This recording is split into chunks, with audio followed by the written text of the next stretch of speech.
वालेकुम। मेरी जिंदगी में बुशरा जी का इंतजार था। अस्सलाम वालेकुम सर। सर इतने बड़े लोग आज माशाल्लाह, इतने बड़े लोग मेरे सामने हैं सर। दही बड़े। इतने बड़े लोग। मैं सोचता हूं कि दो बड़ी शख्सियात आपस में कैसे कहते होंगे, आज बिजली का बिल बहुत आया।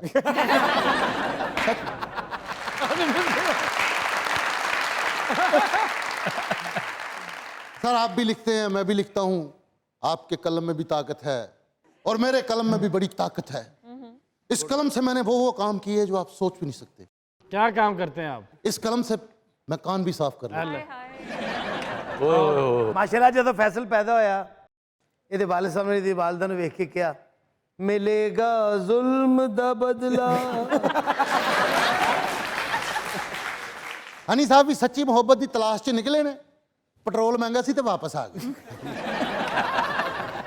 अकरम साहब भी सच्ची मोहब्बत की तलाश च निकले ने, हजे निकले ही नहीं तो कुत्ता बह गया। मुझे भी लिखने का शौक है, मैंने कुछ लिखा है। अपने बच्चों की तरबियत में मुआजरत करना भी शामिल करें। वाह वाह वाह ये अपने अब्बू ने कहना मैं आपको अब्बू कह लूं, ये अब्बू कहते बेटा मैं माजरत चाहता। अपने बच्चों की तरबियत में मुआजरत करना भी शामिल करें। हमें मुआजरत करने की आदत नहीं, गलती साबित होने पे हम माजरत नहीं करते बल्कि दलाइल पेश करते हैं, अकवाले जर्री का सहारा लेते हैं और अगले के दिल से उतर जाते हैं। बेशक सच में सर। इसी पे एक शेर लिखा है मैंने, इसी पे मैडम एक शेर लिखा है, मैं जहां था वही रह गया मुआजरत, जो किया जो कहा जो हुआ मुआजरत, खुद तुम्हारी जगह जाके देखा है और खुद से की है तुम्हारी जगह मुआजरत, आंखों में चुभ रही है ख्वाबों की किरचियां, हाय मेरी अंगूठियां, हाय मेरी अंगूठियां, हाय मेरी अंगूठियां, न जाने अब गया तेरा, हाय मेरी अंगूठियां। मैडम सच में थोड़ा एक मिनट थोड़ा सा आय हाय नहीं उनका आइटम ना खराब करें। नहीं मेरा नहीं नहीं, मैडम, सच में हमारे वो बड़ी फैसलाबाद आइटम है, छोड़े उन्हें। ये बड़ी बड़ी आइटम है, आप अपना सुनाइए। मैडम सुनाए सर। अच्छा प्लीज मजे सर, की बात है रिक्वेस्ट। कि मलिका पुखराज साहिबा और ताहिरा तो मेरी जान की टुकड़ी है, मेरी बड़ी प्यारी दोस्त है। तो वो तो बड़ी एक हसीन शख्सियत। और तो मलिका पुखराज के लिए शुएब मंसूर ने ये लिखा था और कराची आया एक दिन और अस्मा बेचारी को बुखार था, उसको उठा के ले गया और उसका ज़रा डार्क कंप्लेक्शन कर दिया और एक ऐनक लगा दी उस पर जिस पे 12 रुपए की चिट लगी हुई थी ना, ये 12 रुपए की है। और दोनों आवाज़ें मेरी थी, मैंने दोनों आवाज़ों में गाया था। क्या बात है। अम्मा की आवाज़ में भी और ताहिरा की आवाज़ में भी। और उसी दिन खड़े खड़े ही करा लिया था, पता नहीं क्या ही हुआ था। लेकिन माशाल्लाह वो फिर जो लोग कैसे थे। किया था जरा बताइए। और मेरी अंगूठियां न जाने खो गई कहाँ, अब तो रखी थी यहाँ पतीलियों के दरमियाँ। अब उनकी अम्मी कहती ये इतने सारे लोग क्यों यहाँ कोई तकरीर।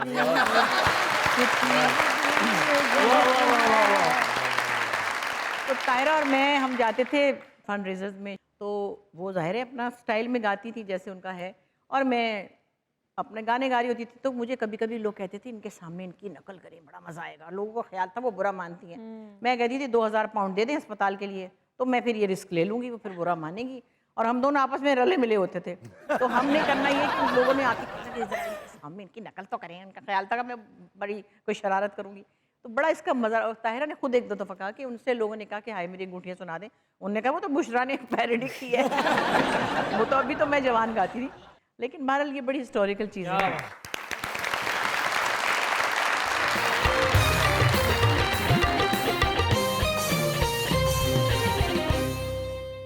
जिंदगी में कामयाबी, मोहब्बत, सताइश, तारीफ, दौलत, गम, खुशियाँ, औलाद, ऊंचाई, मुश्किलात, कोई भी ऐसा इंसानी जज्बा नहीं है जो आपके साथ आके ना टकराया हो। ये सब देखने के बाद, इन सब के साथ निमटने के बाद, इनके साथ जूझने के बाद नतीजा क्या निकाला कि ज़िंदगी क्या है? ज़िंदगी एक स्टेटमेंट नहीं है, ज़िंदगी एक रास्ता है और आप उस रास्ते पे गुजरते हैं तो कहीं फूलों की वादी भी आती है, कहीं पथरीली जगह भी आती है, कहीं समंदर भी आता है, कहीं फुलझड़ियाँ भी होती हैं। तो ज़िंदगी को एक आप गुजारते तो हैं लेकिन ज़िंदगी आपके ऊपर से गुजर जाती है। आया आया वाह वाह। सर आप क्या कहते हैं इसके बारे में, जिंदगी क्या है? मैंने तो जो भी मामलात मेरे जैसे आम आदमी की ज़िंदगी में आए और रहते हैं, मैं उसके बारे में एक ही चीज़ बार बार आती है, accept yourself, respect yourself and celebrate everything. वाह क्या बात, क्या बात।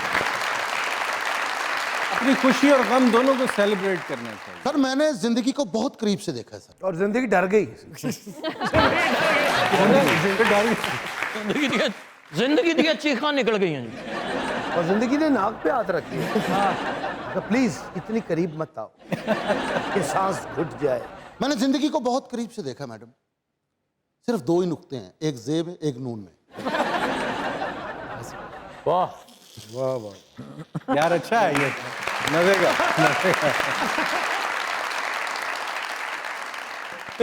ये भी डरिया लिखे आदमी है जी। जी जी। सखावत साहब गूगल ते सर्च करन दे, बेगम से बचने का तरीका बताएं। इंज होंदा भला? अगो गूगल कहता तेरे को ऐसे तू दस। हनी साहब भी गवाच के तो गूगल ਨੂੰ ਕਹਿੰਦੇ ਦੱਸ ਮੇਰਾ ਘਰ ਕਿੱਥੇ ਵੇ, ਦੱਸ ਮੇਰਾ ਘਰ ਕਿੱਥੇ वे। वो कहती तू तो किराए ते नहीं रहंदा। आपने कहावत तो सुनी होगी, सुबह का भूला अगर शाम को घर आ जाए तो उसे भूला नहीं कहते, लेकिन अगर शाम का भूला सुबह 10-11 में ना आए तो फिर उसके साथ क्या सलूक होना चाहिए?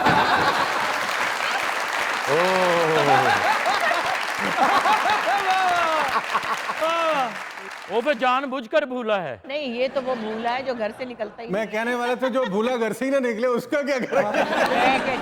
मैं कहती हूँ नीचे जाके टहल लें जरा। आपको लिख रहे हैं बैठे हुए ना, लिख रहे हैं और 15-15 दिन निकलना ही नहीं है कहीं।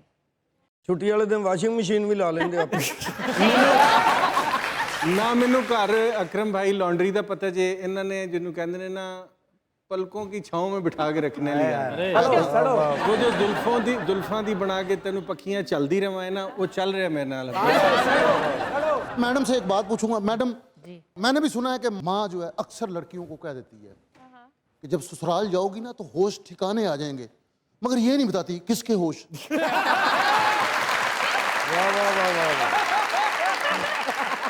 हस्बैंड के या वाइफ के, किसके, ये तो बताएं।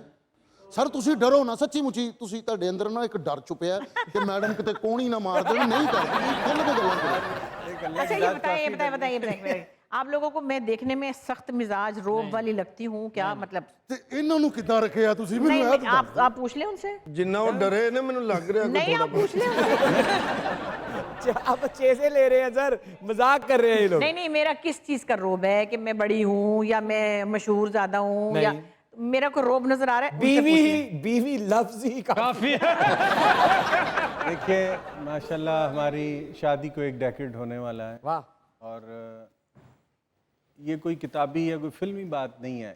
आज तक एक भी मुझे बुशरा से शिकवा नहीं हुआ। ऐसी कोई एक। मैं अपने कमरे से, इमरान भाई ये बात जानते हैं और बुशरा तो देखती है इसको, सिर्फ और सिर्फ रिकॉर्डिंग के लिए या कोई खुदा न खास्ता इवेंट ऐसा मामला हो जाए, मुझे मीटिंग पे जाना है या कोई खुशी गमी, वरना अपने कमरे से बाहर नहीं आता। मुझे आज तक इन्होंने पलट कर कोई किसी तरह का सवाल नहीं पूछा कि ये क्या है। रात 2 बजे किसी का फ़ोन आ गया है, आप और मैं अक्सर लेट बात कर रहे होते हैं, बुशरा आएंगी, झांकेंगी, देखेंगी, चली जाएंगी। वो जो तो कमरे च रहना तो शक की होना। कमरे च रहने वाले ज्यादा खतरनाक होंगे। मैंने जैसे कि मैंने बताया है, मैंने अब्बास भाई को, अस्मा के जो मियाँ साहब है कर्नल अब्बास साहब, उनको एक दिन कहा, उन्होंने कहा भैया कुड़ी साड़ी कोई तंग शांत नहीं है। मैंने कहा भाई जी मुझे आज तक कभी कोई शिकवा ही नहीं हुआ, क्योंकि उसने कभी कुछ ऐसी बात ही नहीं की मेरे साथ। हो सकता है मेरा आप, पूछ लीजिए। आप आपके आंसू ना देख सकती। वो खुशी के आंसू होते हैं। नहीं, वो तो खुशी के आंसू होते हैं। एक मजे की बात बताऊं, मियाँ बीवी एक दूसरे से कहते हैं ना कि मुझे ये पसंद नहीं, मुझे वो पसंद नहीं। मेरी शुरू में इन्होंने एक बात कही थी मुझसे कि मुझे कभी आप ताना ना दीजिएगा, ऐसे ही ताना कि तुमने ये नहीं किया या तुम वहाँ नहीं गए। और I make it a point कि मुझे ये याद रहता है कि मैंने इनको ताना नहीं देना कभी। वैसे मेरी आदत भी नहीं, लेकिन कभी बंदा कह ही देता ना कि हद ही हो गई आप वाली फलानी, कोई भी, तो मैं एकदम से वो बात रिकॉल करती हूँ कि इनको ताना पसंद नहीं है। आपा सच में जितना आपने एंटरटेन किया लोगों को, जितना इस मुल्क के लिए काम किया है, ये पूरी कौम IMF से ज्यादा आपकी मकरूज है। अरे क्या बात। और एक शेर लिखा है आप दोनों के लिए। एक खिचीची क्यों सी? ये पहली लाइन है। ये वैसे ही करता हूँ सर। वजह जीने की तुम्हारा साथ है, हाँ वजह जीने की तुम्हारा, वजह जीने की तुम्हारा साथ है, जिंदगी गोया तुम्हारे हाथ है, मोह लेने का ये फन जो तुझ में है, मेरी उल्फत का भी इसमें हाथ है, जिंदगी देती है कैसे कैसे ताइफ, इट्स माय लाइफ।